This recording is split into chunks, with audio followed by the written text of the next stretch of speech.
Hello, everyone. My name is Ayada Cela, and I'm a lecturer at the University of Elbasan Alexandru Giovanni in Albania. My topic in this Congress is Gender and Citizenship, assessing students' leadership skills from the teacher's point of view. In my presentation, I will briefly discover and discuss how teachers evaluate students' leadership skills, empathy skills, and critical thinking skills. For a democratic society to function properly, all citizens must acquire basic competencies to be active citizens. This consideration reinforces the importance of schools regarding the citizens' formal training. However, something happens in schools during the teaching process that probably conveys a different message between boys and girls regarding citizenship practices. In this way, we also emphasize the importance of teachers that are an integral part of the education system. Their influence of gender-based ideologies is crucial, as also recognized by literature.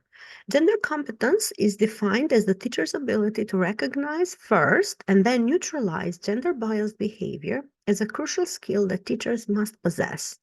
However, in recognizing the importance of teachers within the education system, in terms of gender and citizenship, we have to also consider two major issues that arise. First, identifying key competencies that are required for the active citizenship of young people in the Europe of the future, and also translating these competencies into school activities in the form of curricular and pedagogical strategies. This part of the research that I will actually cover will only convey the quantitative part because this is a broader research that also has the qualitative data. But today I will only cover the quantitative part. This is a self-completion. The data was collected through a self-completion questionnaire, which addresses the students' habits and skills from the teacher's perspective. Teachers were from 10 different rural and 10 different urban schools in the region of Elbasan in Albania. They are usually home teachers or teachers of the 5th grade who have actually been teaching students from the 1st grade till the 5th grade.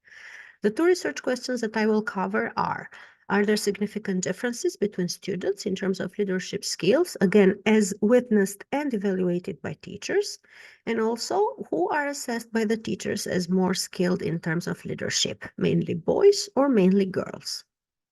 The first part of the result, mainly in terms of the leadership skills, is how the leadership role is viewed by teachers when students actually participate in different classroom activities. In this case, teachers have asked the question, not the question, they have filled in the item through a Likert scale. The items were mainly as affirmations or statements saying this student particularly takes on leadership roles, or this student helps teammates, or this student has initiatives or asks questions. And this is, to what extent do you witness this student do? Never, almost never, almost always, or often. So taking on the leadership role in activities with friends is one of the items. And as reported by teachers, it almost always occurs in 32%, 32.5% of children, where more than half of them, 53.8%, are girls. Again, when it comes to 30% of the cases, the teachers state that they see the leadership role to be often evident, not always. And this frequency, again, is observed in girls with 61.1% of the cases. So if you notice this, there is a slight gender difference in teachers' perception when it comes to students' leadership skills, especially girls, and this is a positive result to witness. However, usually the language that teachers used when speaking about boys and girls was that they said, even though she's a girl, she has initiative. Or this one is a boy. Being a boy, he has leadership skills. So this terminology or the wording teachers used while actually filling in the self-completion questionnaires actually identified some of their hidden biases. Assessing empathy skills. The sensitivity expressed in cases when a friend is in difficulty is almost always reflected in 46.7% of children, which is a little less than half of the total number, where the majority of sensitivity is reported to be observed in girls with 57.1% and the other one with 42.9%, which is reported in boys. Again, even when assessing empathy skills, there is a gender difference in teachers' perceptions, but there is no gender difference in teachers' perceptions when assessing students' critical thinking skills. For example, when students the students that were selected for assessment, for 39.2% of them, they say that they almost always ask questions or often ask questions, and the rest is divided between the students who are more rarely or never questions, respectively 28% and 7%. Again, there is no gender difference when it comes even to the point of the ability to express an argument, personal opinion, which is estimated to happen almost always in 38.3%. And it happens often only in 29.2%. These are equally disturbing in my perspective, because students have to have the skills to express an argument, personal opinion in higher rates. And if they are equally low, let's say this is no good news, but again, there is no gender difference in teachers' perception when it comes to critical thinking skills. However, we have to emphasize the importance of having leadership or empathy or critical thinking skills and increasing those skills, whether for boys or girls equally. The most important thing is that students are given opportunities in the class through competencies and activities to actually increase their achievements in these regards. However, when it comes to the quantitative indicators of this research, it is important to emphasize that it's a product of the judgment of the teachers after having known these children for 5 years. So these indicators are a product of subjectivity. Also, teachers express their gender competence or lack of while speaking about the children. Coming back to our research questions, are there significant differences between students in terms of leadership skills? And if so, who are assessed by the teachers as more skilled?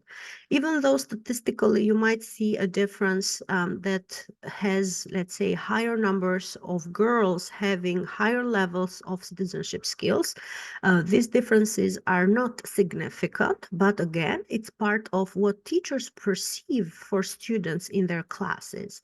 The second question receives girls as more skilled in two areas, leadership skills and empathy skills, but there is no gender difference when it comes to critical thinking skills, which is in a way lower than empathy or leadership skills. So it is equally worrying for these results, so that we need to have more children, both boys and girls, that can actually convey but also exercise critical thinking skills.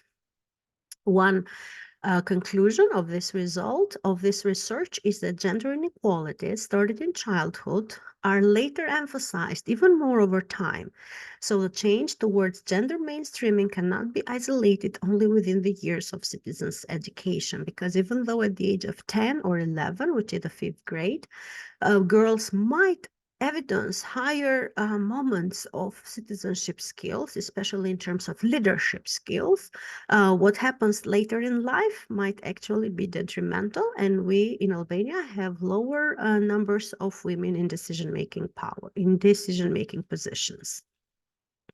If today's reality shows that the number of women in leadership positions is many times lower than that of men, this does not mean that over the years, girls growing up lost the leadership skills, but it's probably what happens in society that hinders them from doing their best.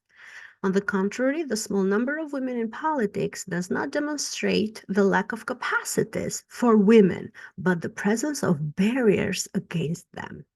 These barriers, however big or ubiquitous, can be broken down only if gender mainstreaming that might actually start in the basic education curricula could be followed and extended to all social, economic, and political spheres. The list of the resources that I have consulted is here, a limited one. But I hope this presentation was clear, and thank you for your attention. Looking forward to having more comments and questions in the section that is devoted to that. Thank you very much.